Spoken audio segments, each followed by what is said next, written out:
I have a story for you. Come on, buddy. About the time I bombed the worst on stage of my entire life. And actually, it was the time that I invited a girl that I had a huge crush on at the time. It was like the only reason that I invited her was because like I'm gonna really impress her. I'll tell you that story in a second. But first, I had to put him in his rain jacket just so he won't go out and go poop. Come on, buddy. You gotta go poop still. Come on, let's go. Come on. You can do it. I believe in you. Go, go, go.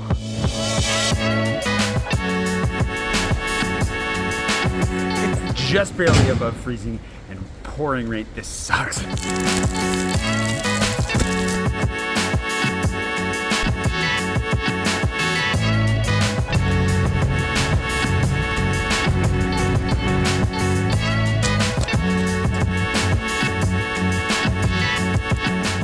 It's on days like today I wish teleportation was a thing.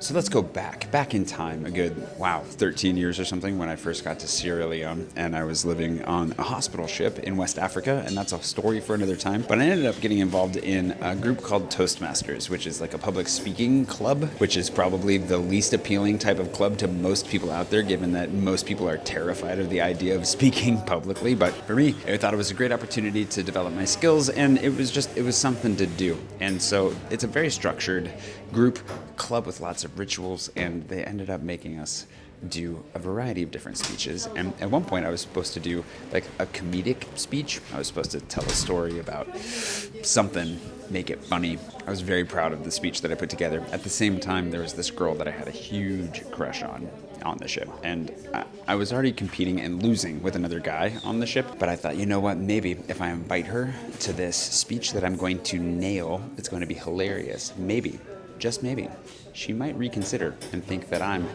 the better man. Yeah, it didn't. I would stop and keep telling you this story, but it sucks out here. It's like, the rain's getting worse. I thought it was getting better. That's why I didn't bring my rain jacket. You know the weather is terrible when walking into the metro feels like sweet, sweet relief.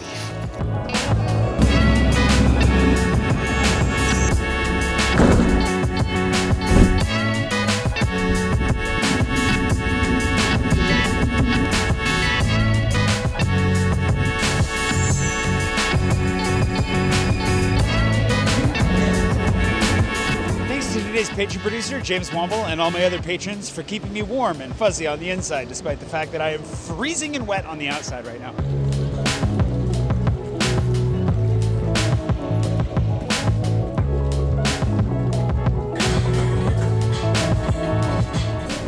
So here I was. I'd prepped this like elaborate story with slides, and I'd practiced, and I was ready to go. And not only did she show up, but she sat right in the front row. Mais c'est pas grave. Comment? Oui, c'est live, tout sur Pornhub, direct. We go through the whole rigmarole of like the setup. There's a lot of pomp and circumstance, the rhythms, the rituals of a Toastmasters event. And I'm actually really excited. I'm kind of nervous. And of course I invited her under the pretense of maybe she'd like to join the club. But I thought, I'll impress her. I get up, I start my story, and I think within about one sentence, I froze. And not just for like 10 seconds, not for 20 seconds. I'm pretty sure that I lost my words and my ability to function for a solid 3 minutes. Just staring at different people, kind of wishing someone could help me, but obviously no one could. I choked forever. Imagine the sweat that started to bead on my forehead, the tears in my eyes, the shame, the embarrassment. Burning. And then after a few minutes, I figured it out. I stumbled through it. I made the speech. I managed to make it work. More or less. And then she found someone else and fell in love with him, and they're married to this day, as far as I know. Not that this had a direct impact on my chances with her. Maybe I never had a chance with her to begin with, but we'll never know. And that certainly did not help. Whew. Click, clack. Anyway, now that I got you sweating, we're at Sonny's, a pizza place here in the 11th that's actually like, it's about as close as you get to American pizza if you're craving that, which I obviously often do.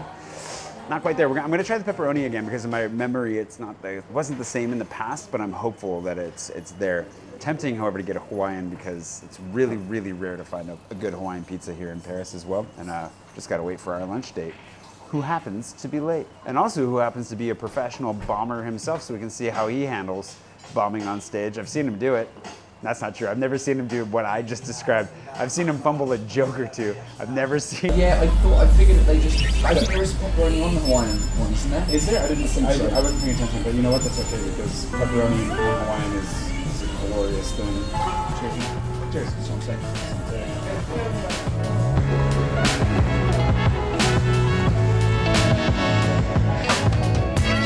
Oh, what the heck? That's awesome. The duck's confused. He's like, why am I walking on water? I don't understand.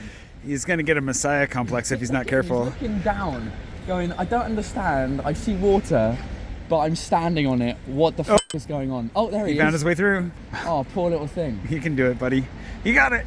I mean, he does have wings. He can fly if he needs to. Do you know what I mean? We're there like the poor bastard.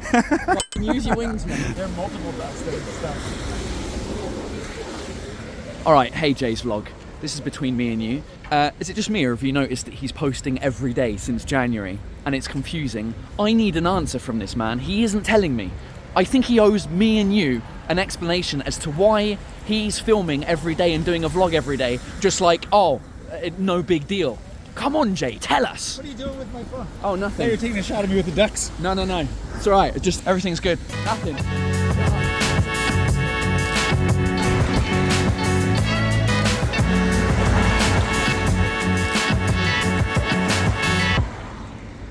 If you don't know, my buddy Paul's a comedian. Hello.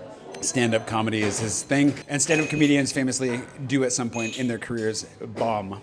Have you ever bombed? Would you like to share a story? And how do you recover from such an experience? Like how you say, at some point in their career, day one, mate, you bomb. You spend 5 years bombing before you actually make it any good. It's weird because it's not, it's part of the process, and it's something that you always, even now at my stage of my career, it happened 4 months ago when I was in Portugal for my entire show. It was an hour and a half of bombing. Did they not speak English or French? Is that why? No, I think they were just an audience that enjoyed it, but just like I'm sitting right now with my hands crossed and just being like, all right, cool, I'm enjoying this, but it's not.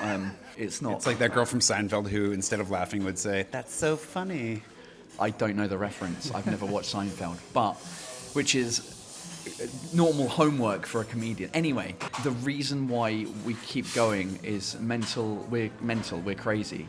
Because why would you do that? Why would you go on stage? But does it make you better at the craft? Yeah, that's the main reason you go up again. Because the goal of you going up on stage is making people laugh. Yeah. And if you don't hear that laugh, you're devastated. It's like the worst feeling ever of like coming off stage and you're like, fuck. The stuff I talked about and I thought was funny isn't funny. But you're like, there's something there, there's an idea there, there's something definitely that can be funny. So the only way to try it again is like maybe rework it at home, but then the only way you know is you get back on stage and do it, right? Yeah.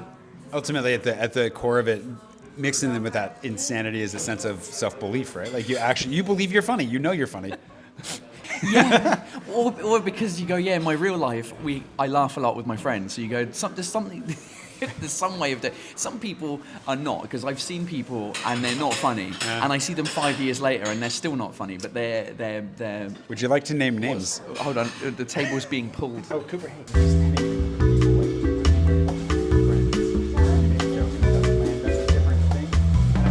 Is it still not recording? Now it is. Now it's recording. Did I accidentally? In the coffee. We just had a 10-minute conversation, not recorded. Welcome to Jay's Vlogs, everyone. I think the points that we would take away from it would be, one, it depends on what you're sharing. The more personal the stuff you're sharing, the higher the stakes and the harder it is to make a recovery when people reject that. But two, the more you do it and the more you put yourself out there, the more you stand on your own 2 feet and you don't care what other people think. And ultimately, you're there to share what you're there to share. So it's a balance. And we're humans, we're all looking for acceptance. We're all looking to be loved. So rejection's always going to suck. Yeah. But it's also something that you only get better at embracing and moving past if you just get back up and do it again. Correct.